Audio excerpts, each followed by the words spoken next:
a primeira rodada do Campeonato Brasileiro Feminino e eu trouxe dados, trouxe estatísticas aqui para a gente pensar como é que foi essa primeira rodada, como as equipes começam o campeonato, como foi o padrão dos gols, quantas faltas teve, quem fez mais faltas, quem teve cartão amarelo, vermelho, etc. Isso vai acontecer a cada final de rodada e os dados eu sempre vou trazer do site Wisecout, que é uma plataforma para quem trabalha com futebol. Então, sem mais delongas, vamos aos números. Primeiro ponto aqui, a gente vai observar as formações táticas.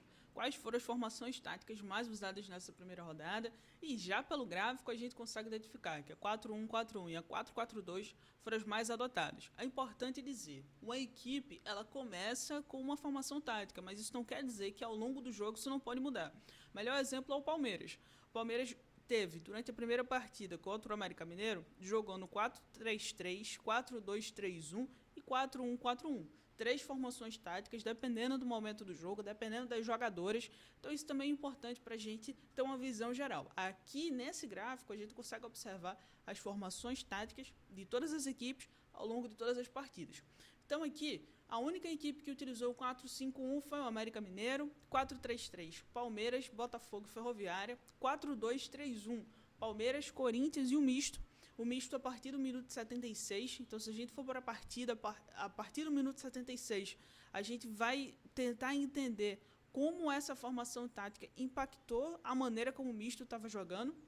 O Palmeiras, o 4-1-4-1, foi utilizado pelo Palmeiras nos acréscimos, o Atlético Mineiro, o misto, durante quase toda a partida, menos após o minuto 76, que utilizou o 4-2-3-1, o Vitória e o Juventude. 3-4-3, ou seja, saída com 3 zagueiras, Flamengo e Cruzeiro. 4-4-2, Fluminense, Bahia, Santos e São Paulo. O São Paulo utilizou um 4-4-2 no segundo tempo e utilizou um 4-1-3-2 durante todo o primeiro tempo. O 4-4-2 também foi adotado pelo Internacional. 4-4-1, Vitória e Juventude. Aí tá faltando um jogador aí, né? Exatamente. Vitória nos acréscimos e o Juventude a partir dos 84 minutos até o final dos acréscimos, porque as duas equipes foram as equipes que tiveram jogadoras expulsas nessa primeira rodada. Então teve que jogar numa formação ali que fosse mais defensiva, então sobrou por 4-4-1. 4-3-1-2, RB Bragantino e Grêmio, e o 4-1-3-2, como eu já trouxe. O São Paulo jogou durante todo o primeiro tempo da partida contra o Internacional. O segundo ponto para a gente trabalhar aqui é com relação à posse de bola. Nessa tabela de posse de bola aqui, ela foi completamente organizada a partir da equipe que teve mais posse de bola para a equipe que teve menos posse de bola. É importante pensar que aqui tem média em casa e média fora, porque a partir das rodadas, que as rodadas forem avançando, essas médias vão sendo atualizadas. Algumas equipes jogaram dentro de casa e tem uma casinha, algumas equipes jogaram fora de casa, tem um avião. Beleza? A equipe que teve mais posse de bola jogando dentro de casa foi o Palmeiras, 66,09% no jogo contra o América Mineiro. Consequentemente, o América Mineiro jogando fora de casa foi uma das equipes que teve menos posse de bola, com 33%, se não me falha, alguma coisinha assim, por cento. Depois, vem 3 equipes que jogando fora de casa, mas que tiveram altos números em posse de bola. Flamengo, Ferroviária e São Paulo. As 3 com posse de bola acima dos 60%. Isso quer dizer, quando a gente vai analisar o todo, que a gente pode pensar que é o estilo de jogo dessas equipes também. Aí a gente junta com a formação, quais eram as formações que essas equipes estavam, qual era o estilo de jogadora que essas equipes estavam, o que é que explica que a equipe, mesmo fora de casa, ela está jogando, está tendo mais posse de bola. É a equipe que ela estava jogando contra? Será que a equipe que ela estava jogando contra não estava conseguindo ter o domínio da bola? Será que era marcação? Então a gente começa a pensar em vários cenários. Depois vem Fluminense, 3 equipes que jogaram dentro de casa. Fluminense, Botafogo e Bahia. Seguido de Corinthians, que jogou fora de casa. Santos, que jogou dentro de casa. Deixa eu passar aqui. Grêmio, que jogou fora de casa, começa aí os 49%. Atlético Mineiro, que jogou dentro de casa, com 44%. Cruzeiro, Juventude e Vitória jogaram fora de casa, também nos 44%, acima dos 40% na realidade. E vem as equipes que tiveram menos posse de bola. Incrivelmente, 3 delas jogando dentro de casa.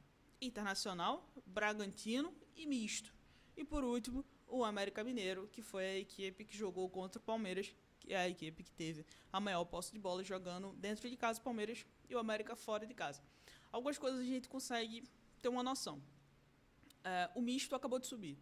Então, o Misto mesmo jogando dentro de casa é uma equipe que foi organizada ali com certa dificuldade, tem dificuldades criativas e tudo mais.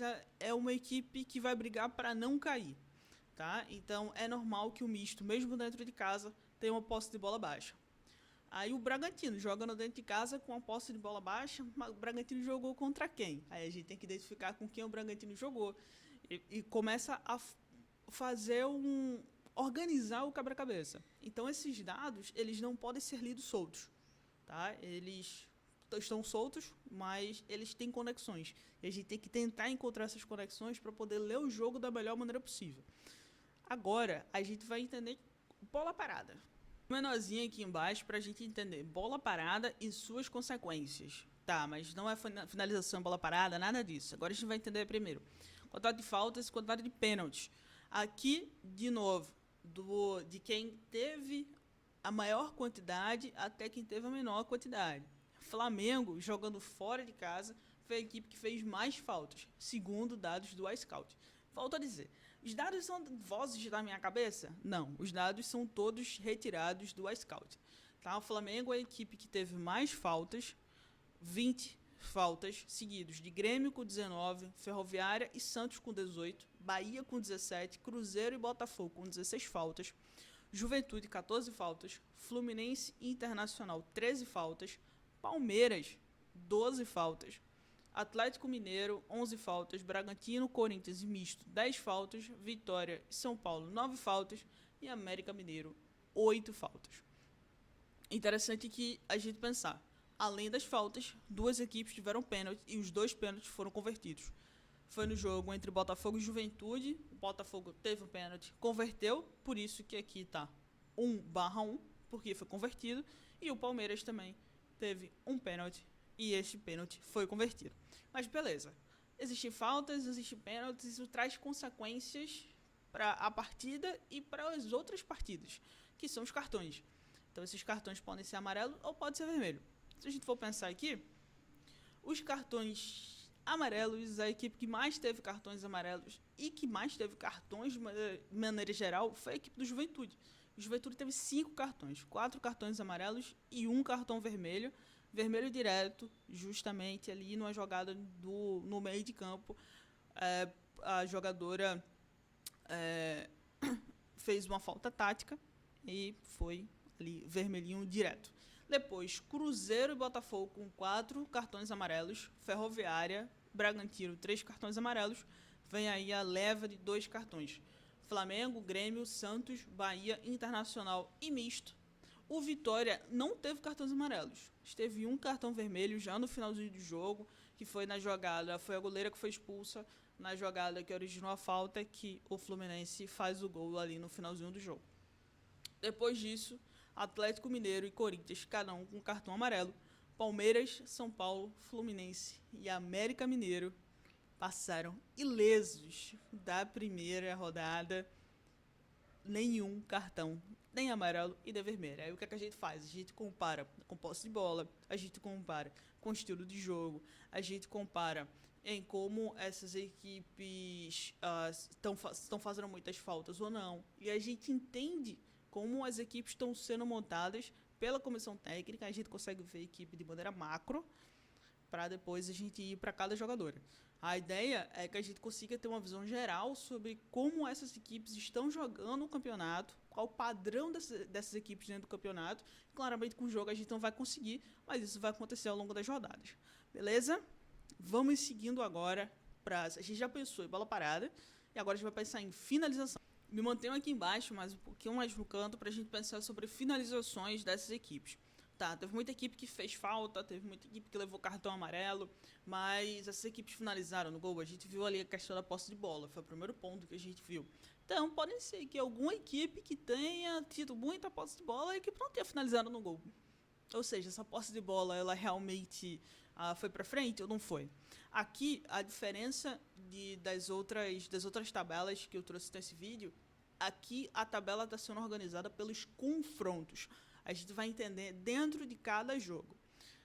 Quando a gente viu o posse de bola, por exemplo, a gente viu que o Palmeiras foi a equipe que teve o maior posse de bola. Foi 66% de posse de bola nessa partida contra o América Mineiro. Isso se refletiu em finalizações? Sim, porque o Palmeiras está aqui, ó. O Palmeiras teve incríveis 29 finalizações, 11 delas no gol e conseguiu 4 gols. Um nível de efetividade muito bom, um dos mais altos que teve, foi a equipe que mais fez gols nessa primeira rodada. E, inclusive, esse poderio ofensivo do Palmeiras foi tão bom que inibiu completamente o poderio ofensivo da equipe do América Mineiro, que teve uma finalização e essa finalização não foi no gol. Então, nesse confronto aqui, o Palmeiras foi completamente vitorioso. No confronto aqui, por exemplo, entre Bahia e Cruzeiro, o Bahia jogou dentro de casa, teve mais finalizações, menos finalizações no gol. A gente pode comparar aqui, o Cruzeiro teve 9 finalizações, 8 delas no gol, e conseguiu colocar 2 bolas dentro da rede. O Bahia conseguiu produzir mais, foi menos efetivo a partir das finalizações dentro do gol e inclusive número de gols. Botafogo e Juventude. Juventude criando mais, mas não sendo efetivo. Botafogo, 50% das finalizações que o Botafogo teve foram no gol e quase 50% aí foram gol. Então o Botafogo foi assertivo nos momentos em que conseguiu chegar ali no último terço, nas maneiras como estava finalizando dentro dessa partida. O Juventude precisa rever esses pontos. O Bragantino, aqui já foi bem mais equilibrado. O Bragantino teve 15, Ferroviária 14. A gente viu que a Ferroviária teve muito mais posse de bola do que o Bragantino, mas não conseguiu produzir mais tanto do que o Bragantino. Então, foi um duelo interessante aí para a gente ver também com relação aos números. A Ferroviária teve 14 finalizações, 4 delas no gol. Bragantino, 15 finalizações, 6 delas no gol, 2 no gol, com menos posse de bola, e mesmo jogando dentro de casa. Então, as jogadoras conseguiram ser muito efetivas dentro do modelo de jogo, dentro da estratégia, pensando que a Ferroviária, naturalmente, é uma equipe que tem mais posse de bola. Mas essa posse de bola está sendo bem aproveitada? Fica aí a questão. O Santos e o Grêmio, outro exemplo. O Santos 4 finalizações no gol, 2 gols. 50% aí de efetividade, mas pouca produção durante toda a partida. O Grêmio teve 17 finalizações, só que dessas 17, só 3 foram no gol. Então, assim, é um número muito abaixo e conseguiu um gol. O Fluminense teve incríveis 22 finalizações, apenas 6 no gol e apenas um gol de falta quando tinha uma jogadora a mais no último minuto do jogo. Então, o Fluminense também precisa entender como é que está fazendo essa calibragem no pé, porque está conseguindo criar, mas com a maneira que está criando, porque essa bola não está conseguindo realmente levar perigo no gol da adversária. Então, algumas coisas precisam ser revistas e em contraposição aí o Vitória teve apenas uma chance que não foi no gol. Vindo pro lado de cá, Misto e Flamengo. Em números, foi uma partida equilibrada, mesmo o Flamengo teve muito mais posse de bola. O Flamengo teve 8 finalizações, 2 delas no gol e fez um gol. Misto, 7 finalizações, 3 no gol. Não conseguiu fazer gol, mesmo tendo uma posse de bola bem mais baixa, mesmo sendo uma equipe que acabou de subir. O Atlético Mineiro e o Corinthians, é um jogo muito equilibrado em termos de finalização. 14 para cada lado, 4 no gol para cada lado e apenas um gol da equipe do Corinthians. E por último aqui, a Internacional ficou cortado, mas enfim, Internacional e São Paulo. 12 finalizações pro Inter, 3 no gol, 1 gol. 6 finalizações pro São Paulo, 2 no gol e 2 gols. Então o São Paulo foi muito assertivo nos momentos que teve, mas também tem que entender porque que teve poucas finalizações. Mas a gente, só o fator de estar jogando fora de casa já justificaria. Mas aí tem as outras camadas, os outros números, as outras estratégias que a comissão técnica também deve estar estudando, e a gente, enquanto imprensa, enquanto pessoa que estuda esse jogo, vai tentando montar as peças de quebra-cabeça. Essas finalizações vêm de algum lugar, e o iScout divide como ataque posicional, contra-ataque, escanteio ou cruzamento. Esses cruzamentos podem ser uma inversão de bola ao longo do jogo, e aí ele entende. Ele sempre coloca o número de cruzamentos que foram feitos e se esses cruzamentos foram certos ou não, ou seja, se esses cruzamentos chegaram no pé da jogadora ou não, tiveram uma boa recepção. O ataque posicional, quando a equipe está organizada para atacar, e se isso terminou em finalização ou não. Contra-ataque. e o escanteio ali, os escanteios, e se esses escanteios terminarem em finalização. Tem muitos dados aqui, eu não vou trazer todos eles, eu vou trazer só alguns que me chamaram mais atenção, que eu acho que seria interessante a gente pensar aqui. Por exemplo, segundo o iScout, a equipe do Fluminense teve incríveis 62 ataques posicionais. Se aparecer algum dado errado aqui, alguma coisinha, eu trago a errata no vídeo da segunda rodada, tá? Só deixar um ponto aqui para vocês. Outra questão aqui foi o Palmeiras. O Palmeiras teve 55 ataques. Tá aqui, esse primeiro aqui. 55 ataques que resultaram em 19 finalizações. A equipe foi muito efetiva. A equipe teve incríveis 38 cruzamentos ao longo do jogo. E desses cruzamentos, 12 foram certos. Então a equipe do Palmeiras está fazendo aí um excelente trabalho. Já no início de temporada, né, a gente já via isso nas outras partidas, mas esse primeiro jogo mostrando que o Palmeiras realmente segue muito forte em diversos campos. A gente consegue entender em passe, em finalização, em efetividade, em criar jogadas, conseguir que essas jogadas sejam finalizadas. E não, eu não sou torcedora do Palmeiras, mas eu sou uma pessoa que gosta muito de dados e uma pessoa que entende trabalhos que são bem feitos, tá? Pensando aqui, principalmente, que o Palmeiras foi a equipe que mais finalizou nessa primeira rodada. Agora vamos ver gols, porque ao final do dia é tudo que a gente quer, né? A gente quer entender como é que foram esses gols, então eu separei esses gols. Primeiro tempo, segundo tempo, como esses gols foram feitos, então vou trazer tudo mastigadinho aqui pra vocês. O futebol é feito de gols e é isso que a gente quer saber, como as equipes fizeram os gols nessa primeira rodada. 60% dos gols foram feitos de bola rolando, 40% de bola parada. No ano passado eu fiz um vídeo para as redes sociais que eu estava falando ali da quantidade de gols de bola parada que tinham sido feitos no Campeonato Brasileiro e volto a bater na tecla, porque a bola parada segue sendo muito importante, cada dia mais importante dentro do futebol mundial, e essa primeira rodada já mostrou isso. Foram 20 gols nessa primeira rodada, 60% deles de bola rolando, 40% deles de bola parada.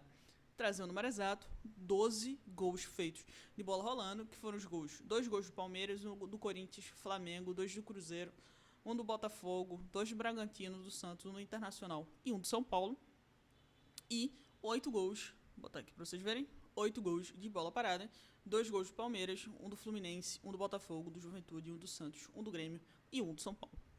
Beleza, sabemos aqui, tá, bola parada e bola rolando. O que é que dá mais pra gente extrair a partir disso?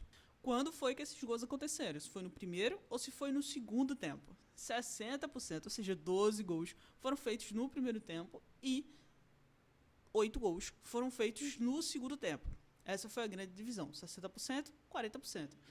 Tá, dá pra gente dividir mais? Dá pra gente dividir mais. Dá pra gente entender quando foi gol de bola parada no primeiro tempo e quando foi gol de bola parada no segundo tempo. 9 gols de bola parada no primeiro tempo. 9 gols de bola rolando no primeiro tempo. 3 gols de bola parada no primeiro tempo. 3 gols de bola rolando no segundo tempo. E 5 gols de bola parada no segundo tempo. Ou seja, quando as equipes começam o jogo, a movimentação ela é muito mais útil, entre aspas, do que bola parada. Até porque as equipes não estão mais tão cansadas, ainda não estão tão cansadas, né? Então não tem tantas faltas. Normalmente o número de faltas acontece mais para metade do segundo tempo, justamente pelo cansaço. Então os jogadores chegam atrasados e tem todo o nervosismo ali do jogo, tá acabando e todo mundo querer o resultado. Então aqui fica bem claro para a gente conseguir entender que no primeiro tempo, as equipes conseguem fazer gols de maneira mais estruturada, com organização ofensiva, girando o jogo, encontrando os espaços. No segundo tempo, os gols são feitos principalmente a partir de bola parada. Não estou dizendo que são todos, né? Porque ali a gente viu que teve 3 gols de bola rolando, Palmeiras, Bragantino e São Paulo, mais 5 gols de bola parada. Esses gols fizeram a diferença. 2 do Palmeiras, 1 do Fluminense, o gol da vitória, Juventude, um gol que diminuiu, né, o placar, e Grêmio também um gol que diminuiu o placar. Por último, agora a gente vai entender como foram cada um desses gols. Metade desses gols foram feitos de dentro da área isso traz dois sintomas. Isso traz o primeiro sintoma, que a parte defensiva não está, o funil não está sendo corretamente protegido, né? Porque 10 dos 20 gols foram dentro desse funil, dentro desse espaço. Isso quer dizer que teve uma triangulação e a jogadora chegou chutando. Não. A bola pode ter sido um cruzamento, mas que sobrou no pé e foi gol. A bola pode ter sido uma triangulação e sobrou no pé e foi gol. Pode ser um rebote, sobrou dentro e foi gol. O importante é que esse chute tenha sido dentro da área. Então, dentro da grande área, no caso, né? Ali a proteção do funil não está sendo bem feita. 10 gols. 2 chutes de fora da área, golaço do Bragantino, golaço do Santos também. 4 cabeçadas, Flamengo, Juventude, Grêmio e Palmeiras. 2 gols de falta, por isso o gol da Duda, inclusive, do Palmeiras. E o gol do Fluminense ali no finalzinho do jogo. E 2 gols de pênalti, Palmeiras e Botafogo. Então a gente entendeu que a bola parada era importante. Aqui a gente vê o reflexo da bola parada. Essa bola parada pode ter ocasionado um chute dentro da área, pode ter ocasionado uma cabeçada. Ela pode também ter sido uma jogada que rolou para a jogadora na entrada da grande área e ela fez um gol, um chute bonito. Então tudo isso pode ter uma ajuda. Não sei se vocês conseguiram ouvir, mas minha Alexa falou aqui. Mas essa bola parada, ela consegue nortear aí também. Lembrando que 40% dos gols nessa primeira rodada foram de bola parada, 60% foram de bola rolando. E é isso, meu povo. Análise entregue. Eu sei que foram muitos detalhes, eu tentei resumir o máximo possível. E aí eu queria saber de vocês também, o que vocês acharam interessante, como é que a equipe de vocês funcionou nesse primeiro jogo, né? O que vocês acharam, o que vocês esperam pro resto do campeonato. Deixa aqui nos comentários. Também, se você não segue este canal, por favor, se inscreva, dê um like, mostre para outras pessoas. Foi um trabalhinho bem bom de ser feito. Foi divertido, mas também foi trabalhoso. Então, se vocês puderem compartilhar, eu agradeço bastante. Estão dentro do meu coração. Fechado? Um cheiro e até a segunda rodada.